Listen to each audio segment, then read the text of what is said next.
नमस्कार।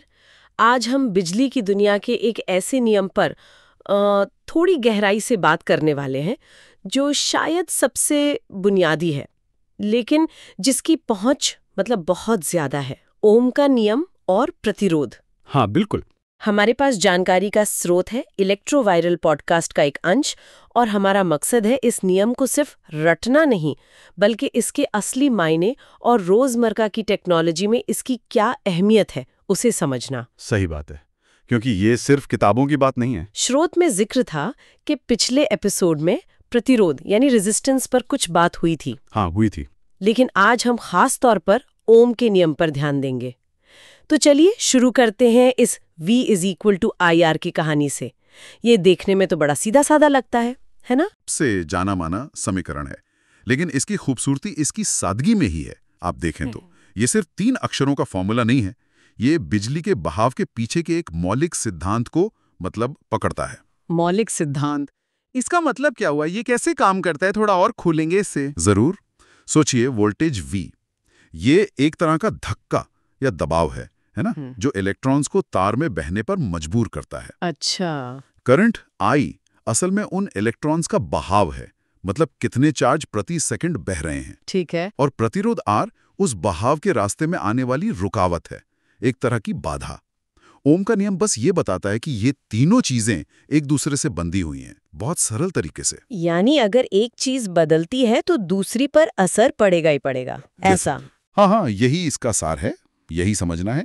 अगर आप धक्का मतलब वोल्टेज बढ़ाते हैं और रुकावट यानी प्रतिरोध उतनी ही रहती है, तो जाहिर है बहाव करंट तेज हो जाएगा। हाँ बिल्कुल। या अगर आप रुकावट मतलब प्रतिरोध बढ़ा देते हैं, तो उतने ही धक्के से, उतने ही वोल्टेज से करंट धीमा हो जाएगा। ये एक सीधा तार्किक रिश्ता है जो ज्यादातर सामान्य कंडक्टर्स जैसे तांबे या एल्यूमिनियम के तारों में बहुत अच्छी तरह काम करता है। ठीक है, ये रिश्ता समझ आ रहा है।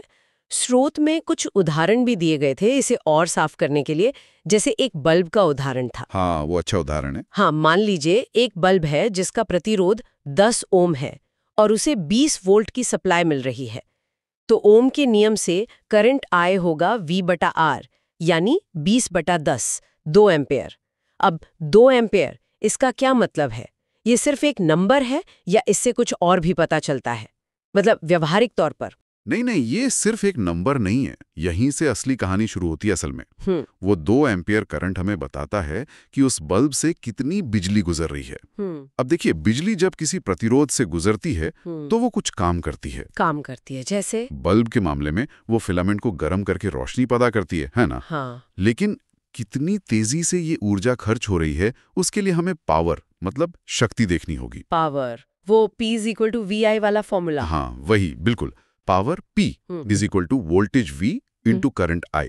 तो इस बल्ब के लिए पावर होगी 20 volt into 2 ampere = 40 what. 40 what, ठीक है। इसका मतलब है कि वो बल्ब हर सेकंड 40 जूल ऊर्जा इस्तेमाल कर रहा है, रोशनी और गर्मी में।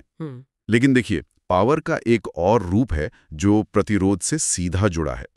P = I² into R। I²R, ये कहाँ से आया? मतलब ये अलग है P=VI से? नहीं, अलग नहीं है। ये सीधे V = IR और P = VI से ही निकलता है। देखिए ना, अगर आप P = VI में V की जगह IR रख दें ओम के नियम से, तो P = IR इंटू I। अच्छा, हाँ। I गुणा I। तो P = I²R हो गया। ओके। ये रूप बहुत महत्वपूर्ण है क्योंकि ये सीधे दिखाता है कि प्रतिरोध R की वजह से कितनी पावर गर्मी के रूप में बर्बाद हो रही है, या कह लें इस्तेमाल हो रही है। हमारे बल्ब के उदाहरण में देखें, P = 2 एम्पियर का स्क्वायर गुणा 10 ओम, यानी 4 × 10 = 40 वॉट। अरे हाँ, वही नतीजा आया। हाँ, ये I²R लॉस कहलाता है और इलेक्ट्रिकल इंजीनियरिंग में इसका बहुत ध्यान रखा जाता है, बहुत ज्यादा। अच्छा, तो ये प्रतिरोध सिर्फ करंट को रोकता नहीं, बल्कि बिजली को गर्मी में भी बदलता है। और I²R हमें बताता है कि कितनी गर्मी पैदा हो रही है। बिल्कुल। तो जो दूसरा उदाहरण था पंखे वाला, 2 एम्पियर करंट, 50 ओम प्रतिरोध, तो वोल्टेज निकली V = I × R = 2 × 50 = 100 वोल्ट। यहाँ भी यही I² वाली बात लागू होगी। बिल्कुल। उस पंखे को चलाने के लिए 100 वोल्ट का धक्का चाहिए ताकि उसकी वाइंडिंग जिसका प्रतिरोध 50 ओम है, उससे 2 एम्पियर करंट बह सके। यहां पावर कितनी हुई? P = V × I = 100V × 2A, 200 वाट। अब पंखे के मामले में ये 200 वाट पूरी तरह गर्मी में बर्बाद नहीं हो रही है, ये ध्यान रखना है। अच्छा। हाँ, इसका बड़ा हिस्सा पंखे की ब्लेड घुमाने में यानी मैकेनिकल काम करने में खर्च हो रहा है, लेकिन उस 50 ओम प्रतिरोध की वजह से कुछ ना कुछ ऊर्जा गर्मी के रूप में I² लॉस के रूप में जरूर जाया होगी। असल में मोटर की कार्यप्रणाली थोड़ी जटिल होती है, लेकिन मूल बात वही है। ओम का नियम तय करता है कि उस उपकरण को चलाने के लिए कितना वोल्टेज और करंट चाहिए, और प्रतिरोध उस प्रक्रिया में एक अहम भूमिका निभाता है। इसमें ऊर्जा का रूपांतरण भी शामिल है। ये तो हुआ रोजमर्रा के उपकरणों का, लेकिन स्रोत में जिक्र था कि ओम का नियम सर्किट डिजाइन, तारों की मोटाई चुनने, यहाँ तक कि सर्किट ब्रेकर के साइज तय करने में भी काम आता है। हाँ। ये बड़े पैमाने पर कैसे लागू होता है, मतलब इंडस्ट्री में या घरों में? हाँ, यहीं पर ओम के नियम की असली ताकत दिखती है। व्यवहारिक तौर पर सोचिए, घर की वायरिंग की बात करते हैं, ठीक है? हाँ, अब मेन सप्लाई से एक निश्चित वोल्टेज आता है, मान लीजिए 230 वोल्ट। अब आप घर में अलग अलग उपकरण चलाते हैं, फ्रिज, टीवी, एसी, लाइटें। हर उपकरण अपनी जरूरत के हिसाब से करंट खींचता है। हाँ, अलग अलग। जो उसकी पावर रेटिंग और ओम के नियम पर निर्भर करता है। ये सारा करंट घर के तारों से होकर गुजरता है। और तारों का भी अपना कुछ प्रतिरोध होता होगा, भले ही बहुत कम हो। बिल्कुल सही पकड़ा। तांबे के तार बहुत अच्छे कंडक्टर हैं, उनका प्रतिरोध बहुत कम होता है, लेकिन कम का मतलब शून्य नहीं होता। हाँ, ये तो है। और जब बहुत सारा करंट आए, उस थोड़े से प्रतिरोध R वाले तार से गुजरता है, तो वो I² वाला असर फिर सामने आता है। तार गर्म होने लगता है। ओह, इसीलिए शायद ज्यादा पावर वाले उपकरण जैसे गीजर या एयर कंडीशनर के लिए मोटे तार इस्तेमाल करने को कहा जाता है। एकदम सही। मोटे तार का मतलब है कम प्रतिरोध। क्यों? क्योंकि क्रॉस सेक्शन एरिया ज्यादा है। अच्छा। कम प्रतिरोध से उतने ही करंट पर I² हीट लॉस बहुत कम हो जाता है। तार सुरक्षित तापमान पर रहता है। अगर आप पतले तार से ज्यादा करंट खींचने की कोशिश करेंगे तो वो इतना गर्म हो सकता है कि इंसुलेशन पिघल जाए और आग लग जाए। अरे बाप रे। हाँ, तो ओम का नियम I = VR से लोड करंट का अंदाजा लगाकर और I² लॉस का सिद्धांत हमें ये गणना करने में मदद करता है कि किस लोड के लिए कितनी मोटी तार सुरक्षित है। ये सीधे सुरक्षा का मामला है, सेफ्टी फर्स्ट। और सर्किट ब्रेकर, वो कैसे इस तस्वीर में फिट होते हैं? क्या वो भी ओम के नियम पर आधारित है? हाँ, अप्रत्यक्ष रूप से बिल्कुल। सर्किट ब्रेकर एक तरह का सेफ्टी गार्ड है ना। हाँ। उसे इस तरह डिजाइन किया जाता है कि अगर सर्किट में करंट एक तय सुरक्षित सीमा से ज्यादा बहने लगे, जो तारों की क्षमता और जुड़े उपकरणों के हिसाब से तय होती है, तो वो अपने आप कनेक्शन काट दे, मतलब ट्रिप हो जाए। हाँ, ट्रिप हो जाता है अक्सर। लेकिन वो कैसे तय करता है कि करंट ज्यादा हो गया है? इसके हम 2 मुख्य तरीके हैं। कुछ ब्रेकर थर्मल होते हैं। थर्मल? हाँ, उनमें एक द्विधात्विक पट्टी होती है, मतलब बाइमेटालिक स्ट्रिप, जो करंट बहने से पैदा होने वाली I² गर्मी के कारण मुड़ती है। जब करंट बहुत ज्यादा होता है तो गर्मी ज्यादा होती है, पट्टी ज्यादा मुड़ती है और ट्रिप मैकेनिज्म को चालू कर देती है। अच्छा। दूसरे ब्रेकर मैग्नेटिक होते हैं। करंट एक कॉइल से गुजरता है और एक मैग्नेटिक फील्ड बनाता है। करंट ज्यादा होने पर फील्ड इतनी मजबूत हो जाती है कि वो एक स्विच को खींचकर सर्किट तोड़ देती है। ओके। दोनों ही मामलों में ब्रेकर का काम करना इस बात पर निर्भर करता है कि करंट का प्रभाव, चाहे वो गर्मी हो या मैग्नेटिक फील्ड, करंट की मात्रा के साथ कैसे बदलता है। और ये सब ओम के नियम और उससे जुड़े सिद्धांतों पर आधारित हैं। तो V = IR सिर्फ ये नहीं बताता कि चीजें कैसे चलती हैं, बल्कि ये भी कि उन्हें सुरक्षित कैसे चलाया जाए। वाह, ये तो काफी गहरा जुड़ाव है सुरक्षा के साथ। मुझे ये अंदाजा नहीं था। इसे आसानी से समझाने के लिए स्रोत में वो पानी वाली एनालॉजी, वो सादृश्यता भी दी गई थी। हाँ, वो पानी वाली। वोल्टेज यानी पानी का प्रेशर, करंट यानी पानी का बहाव, और प्रतिरोध यानी पाइप में रुकावट या उसका पतला होना। ये कहाँ तक मदद करती है समझने में? देखिए, ये एनालॉजी शुरू करने के लिए बहुत अच्छी है, खासकर उन लोगों के लिए जो बिजली के कॉन्सेप्ट्स को पहली बार समझ रहे हैं। इससे कल्पना करना आसान हो जाता है। जैसे पानी की टंकी जितनी ऊंची होगी, यानी ज्यादा वोल्टेज या प्रेशर, हाँ, तो पाइप से उतना ही तेज पानी बहेगा, मतलब ज्यादा करंट या फ्लो, बशर्ते पाइप की मोटाई यानी प्रतिरोध न बदले। हाँ, ये V और I के सीधे संबंध को दिखाता है। बिल्कुल। और अगर पाइप को बीच में से दबा दें, यानी रुकावट, प्रतिरोध बढ़ा दें, तो पानी का बहाव मतलब करंट कम हो जाएगा, भले ही टंकी उतनी ही ऊंची क्यों ना हो, वोल्टेज उतना ही हो।